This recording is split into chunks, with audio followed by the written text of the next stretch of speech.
Bonjour à tous, aujourd'hui je voulais vous parler d'un concept, de deux concepts très utilisés en philosophie, de termes, donc l'immanence et la transcendance.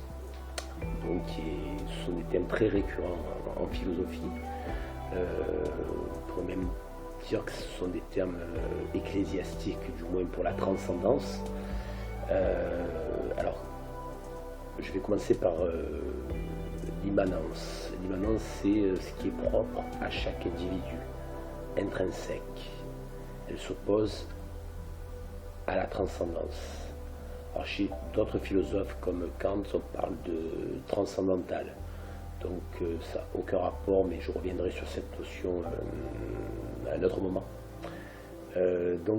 Pour en revenir à la pensée immanente, c'est la pensée portée vers l'intérieur de chaque individu et qui en fait sa singularité.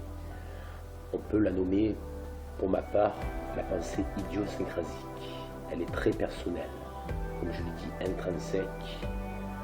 On considère que toute pensée soit immanente à partir du moment où elle reste à l'intérieur de l'esprit et ne sont pas dirigées vers l'extérieur. De plus, ces pensées ne sont pas influencées par des variables extérieures. On en revient à la pensée non exprimée verbalement, non matérialisée de façon à ce que son idée ne soit pas communiquée à autrui. De ce fait, la réalité intérieure est conservée exclusivement dans l'être qui l'exprime. Pour citer une citation de Marcel Proust dans Les Pensées de jeunesse, les maximes les plus profondes sont celles où la pensée semble la plus indépendante des mots et de leur aménagement.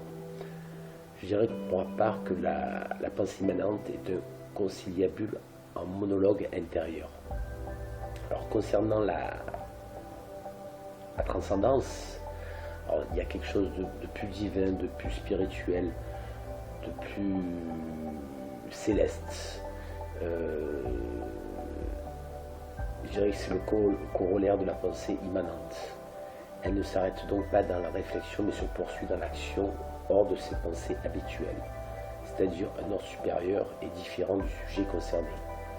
Donc quelque chose que l'on maîtrise beaucoup moins bien que le concept immanent. Le concept immanent, donc pour reprendre certains philosophes, par exemple Gilles Deleuze, issu de la French Theory, parlait de plan d'immanence, basé sur l'horizontalité. La transcendance, tant qu'elle est basée sur la verticalité, donc sur le divin. Tout ce qui est ecclésiastique, religieux, on pourrait considérer que c'est sur un plan transcendant.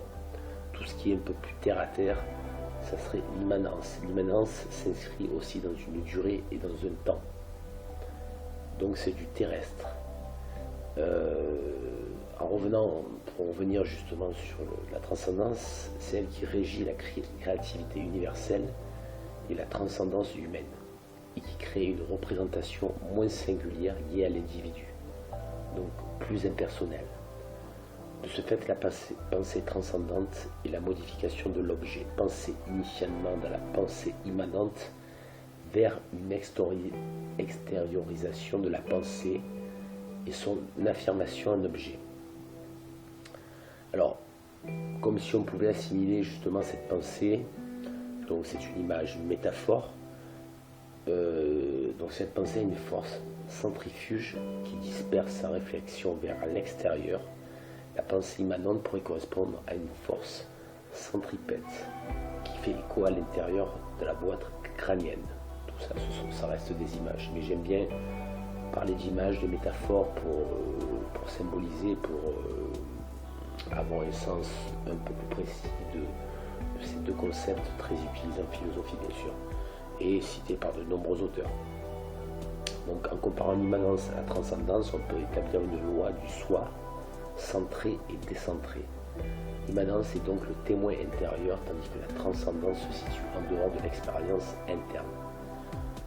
Pour illustrer ces deux concepts, nous pouvons citer quelques propos d'auteurs comme Goethe, qui disait que la pensée mystique est un développement transcendant de l'intelligence qui se sépare du monde réel et croit le laisser loin derrière elle. Plus est grand et important l'objet auquel on renonce, plus sont riches les productions mystiques. Donc là, on peut revenir aussi à la notion de musique, en l'occurrence la musique classique. Si on écoute Schubert, par exemple l'Ave Maria, on va se situer sur un plan transcendant, donc vers la verticalité. Il y a une recherche du divin dans la création musicale, par exemple. Là, c'est un exemple, on peut l'utiliser dans d'autres arts, artifs. La pensée agit sur le corps d'une manière inexplicable. L'homme est peut-être la pensée du grand corps de l'univers. Donc ça, c'est François René de Chateaubriand qui disait ça, en parlant du génie du christianisme. Des philosophes, comme je l'ai cité, donc Gilles Deleuze avec Félix Guattari, qui ont écrit Qu'est-ce que la philosophie, a conceptualisé justement l'immanence et la transcendance et a établi un corollaire entre les deux. Donc il a appelé l'immanentisme, c'est-à-dire la corrélation entre l'immanence et la transcendance. Alors, transcender signifie surpasser en latin. Certaines écoles philosophiques diront que ce surpasse par la création d'une divinité, de Dieu, d'un être tout-puissant qui permet de passer de l'état d'immanence à l'état de transcendance. D'autres, comme Spinoza, réfuteront en disant qu'il n'y a pas de transcendance. Seul l'être se surpasse par son immanence. Friedrich Nietzsche aussi est dans cette mesure.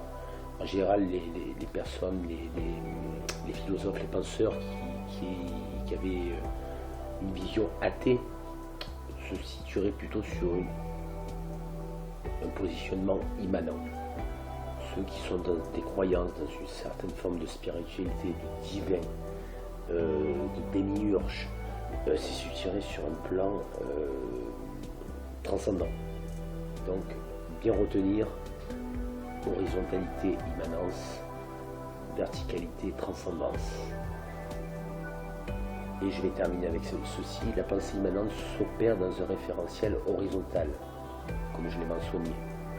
Horizontalité liée à l'être pensant, à son aspect ontologique.